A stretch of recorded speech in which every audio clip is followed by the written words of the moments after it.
J'aimerais que vous voyiez l'exemple donné dans Apocalypse 1, 10 à 16. Comme vous le savez, le livre de l'Apocalypse est un message donné par le Seigneur Jésus-Christ à l'apôtre Jean. En l'an 95, Jean, un homme de Dieu alors âgé, était emprisonné dans l'île de Patmos à cause de la parole de Dieu et du témoignage de Jésus-Christ. En tant qu'apôtre, il était découragé de voir le peuple de Dieu persécuté et dispersé, et se rappelait qu'un grand nombre avait été tués. Il était perplexe et demandait, Seigneur, que va-t-il advenir? Si tant de tes apôtres élus sont en prison, que va devenir ton Église? Puis le jour du Seigneur, alors que Jean priait dans l'esprit, il entendit une voix derrière lui, et il se retourna pour voir qui lui parlait. Pourquoi le Seigneur ne vint-il pas en face de l'apôtre au lieu de venir derrière lui? Et voici ma question. N'est-ce pas parce que Jean regardait dans la mauvaise direction? C'est sans doute pourquoi il se découragea. Et le Seigneur Jésus disait à Jean, « Jean, tu regardes dans la mauvaise direction. Retourne-toi et entre dans une nouvelle perspective. » Les premières choses que vit Jean furent les 7 chandeliers d'or. Vous pouviez penser qu'il verrait d'abord le Seigneur Jésus, mais non. Il nous est dit dans les versets 12 et 13 qu'il vit d'abord ces 7 chandeliers. C'était comme si le Seigneur disait, « Jean, si tu veux me voir marcher et travailler, tu le pourras seulement dans mon Église.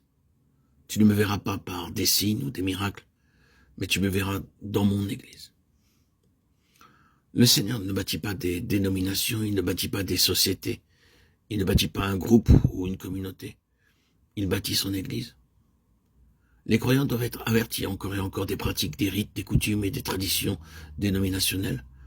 Ils amènent la cécité, ils ne nous disent pas que le plan de Dieu est de nous sauver, de faire de nous une famille et une Église.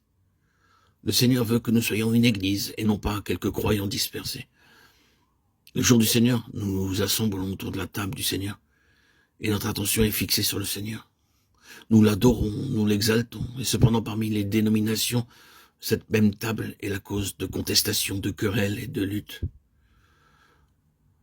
Avant de pouvoir être sur le terrain de l'Église, nous devons savoir nous-mêmes ce qu'est l'Église.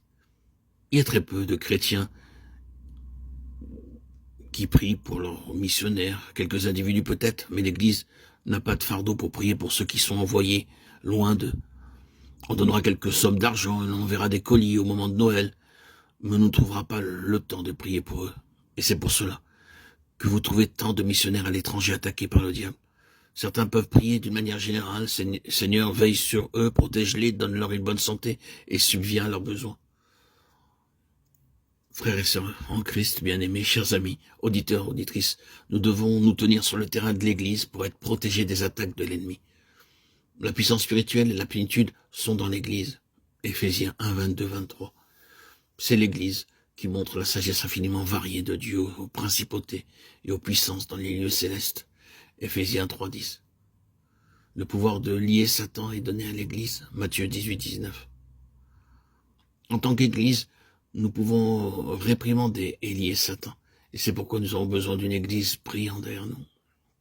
Nous voyons dans l'Écriture que dans la fin des temps, le diable sera plus furieux contre les serviteurs de Dieu. Et je sens très fortement que nous devons nous efforcer de demeurer sur le terrain de l'Église. Autrement, nous serons divisés et nous verrons notre travail dévasté.